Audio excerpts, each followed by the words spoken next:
Good morning বন্ধুরা, কেমন আছো? আশা করি সকলেই ভালো আছো। চলে এলাম নতুন একটা রেসিপি নিয়ে। আজকে আমি বানাবো ছোট মাছের একটা রেসিপি। এই মাছগুলো কি মাছ বলে আমি জানি না বন্ধুরা, আপনারা কমেন্টে জানাবেন। রেসিপিটার জন্য আমি নিয়ে নিয়েছি এখানে একই সাইজের ছোট ছোট মাছগুলো আমি এখন কেটে নেব। দেখো বন্ধুরা, এভাবে আমি মাছগুলো সব কেটে নেব। বন্ধুরা, ভিডিওটা ভালো লাগলে লাইক কমেন্ট শেয়ার করো। দেখো আমার মাছগুলো সব কাটা হয়ে গেছে। এখন এই মাছগুলো আমি ধুয়ে নেব। আমি মাছের আঁশ তো ছাড়াইনি, এখন ঘষে ঘষে মাছের আঁশগুলো ছাড়িয়ে নেব।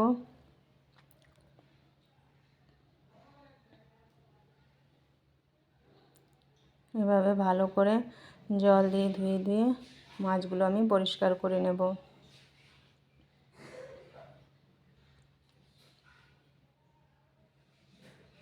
ছোট মাছ এভাবে ঘষা দিলে আঁশগুলো ছাড়িয়ে যায়। দেখো আমার মাছের আঁশগুলো ছাড়িয়ে সুন্দর পরিষ্কার হয়ে গেছে।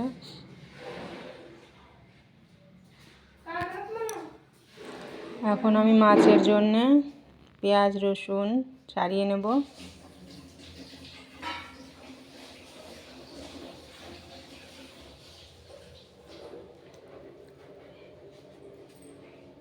আমি মশলাতে নিয়ে নিয়েছি রসুন, আদা, পেঁয়াজ, একটা টমেটো, গোটা জিরে আর শুকনো লঙ্কা, গোলমরিচ।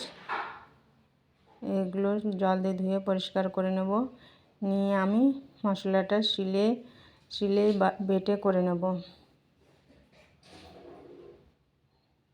বাটা মশলা দিয়ে তরকারি রান্না করলে খুবই টেস্টি হয় খেতে বন্ধুরা, সেই জন্য আজকে আমি বাটা মশলা দিয়ে করব। এখন আমি মাছে লবণ হলুদ মাখিয়ে নেব।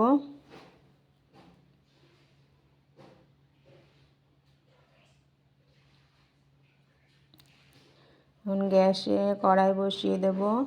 কড়াইতে দিয়ে দিয়েছি তেল গরম হয়ে গেলে আমি মাছগুলো দিয়ে দেবো। মাছগুলো হালকা করে ভেজে নেব। তেলটা ভালো করে গরম হলে তবেই দেবো মাছগুলো, তাহলে একটা মাছও আমার ভাঙবে না। এপিট ওপিট উল্টে আমি মাছগুলো ভেজে নেব। দেখো বন্ধুরা, আমার মাছ ভাজা হয়ে গেছে, একটা মাছও ভাঙিনি। এভাবে আমি সব মাছগুলো ভেজে নেব।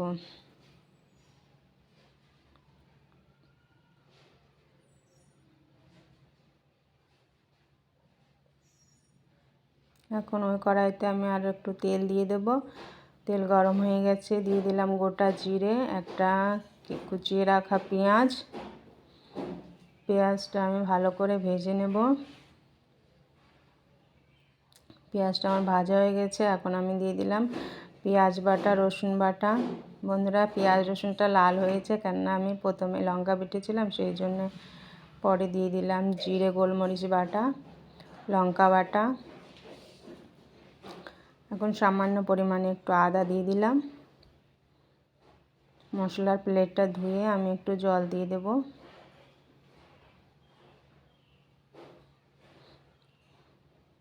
এখন একটা টমেটো পেস্ট দিয়ে দেব, হলুদ গুঁড়ো দিয়ে আমি মশলাটাকে ভালো করে কষিয়ে নেব। সামান্য পরিমাণে চিনি দেব। মশলাটা আমার কষানো হয়ে গেছে, এখন আমি জল দিয়ে দেব। জলটা আমি অল্পই দেব, কেননা আমি মাছের রেসিপিটা অল্প ঝোল রাখবো। স্বাদ অনুসার লবণ দিয়ে দিলাম। এখন আমি জলটা ভালো করে ফুটে গেছে, এখন আমি ভেজে রাখা মাছগুলো দিয়ে দেব।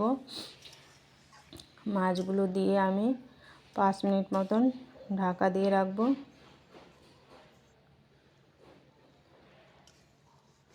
দেখো বন্ধুরা, খুব সুন্দর হয়েছে।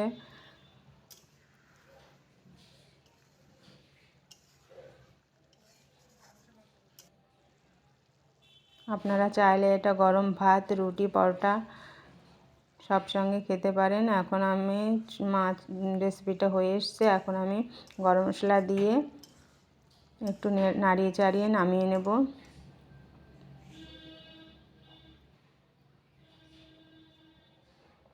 বন্ধুরা খেতে খুবই টেস্টি হয়েছিল, আপনারা বাড়িতে ট্রাই করে দেখবেন। ভালো লাগলে কমেন্টে জানিও। আজকের মতো এখানেই শেষ করছি, দেখা হবে অন্য কোনো ভিডিওতে। সকলে ভালো থাকবেন, নমস্কার।